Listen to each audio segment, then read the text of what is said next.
Now to the FaceApp trend that's seen millions of people post photos of themselves significantly aged.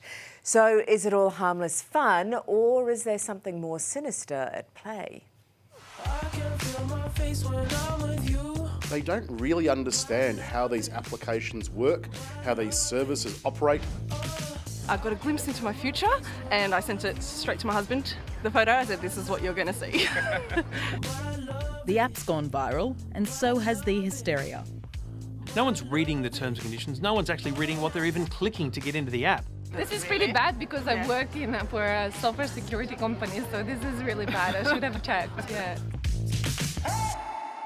The premise of the app is really simple. First, you take a selfie, and then you choose what filter you want to run it through. So, for example, you can change your sex, you can make yourself look younger, or you can make yourself look older, which is the most popular option at the moment.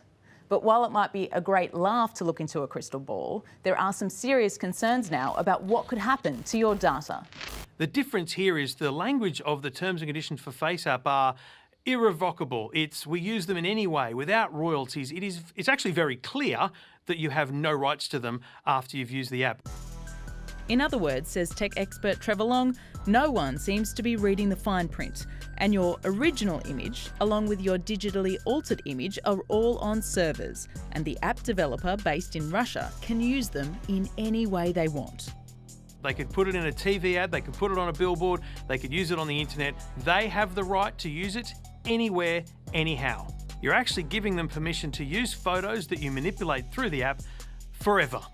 It might seem strange that we all want to share the pensioner version of ourselves on social media, but a quick scroll through Instagram and you can find the likes of Justin Bieber, George Clooney, Kim Kardashian, Gordon Ramsay, all having their seniors moments. Even our own host is doing it. So do the Russians now own our data, or is this all a storm in a teacup? I feel like the Russians already have all my information anyway, so... I've got nothing in my photos that I'm too worried about. But is it as simple as not having any embarrassing photos on your device?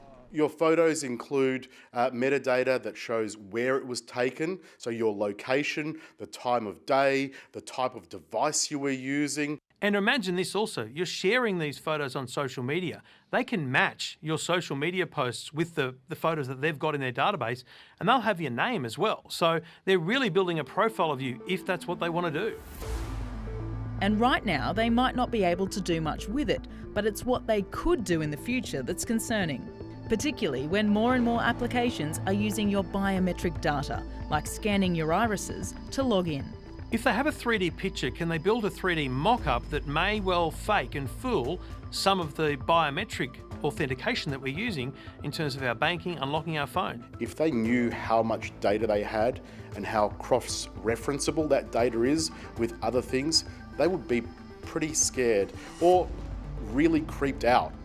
Nick Savides is Symantec's Chief Technology Officer. Not only is he aware of the cybersecurity risks of handing over too much information, he's also hyper-vigilant with his own personal devices. If an application is asking to access my photos or access my location, I really think about whether or not it has legitimate needs to do that. There is no barrier to where these applications come from. It's really what they do with the data afterwards that I think is the big concern.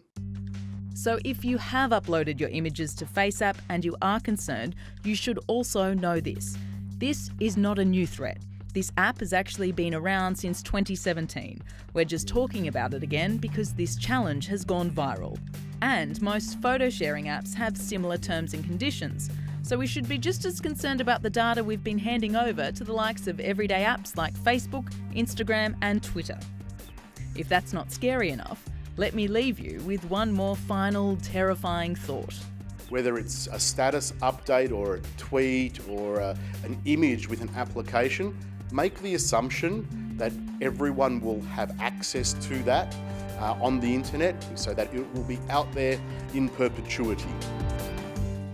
It's a bit scary, isn't it? Plus, I don't want to know. And in a poll on our Facebook page, we've asked you if you'll keep using the app despite the warnings. 80% of you say no, while 20% of you say you will. And there's still time to have your say. Just head to our Facebook page.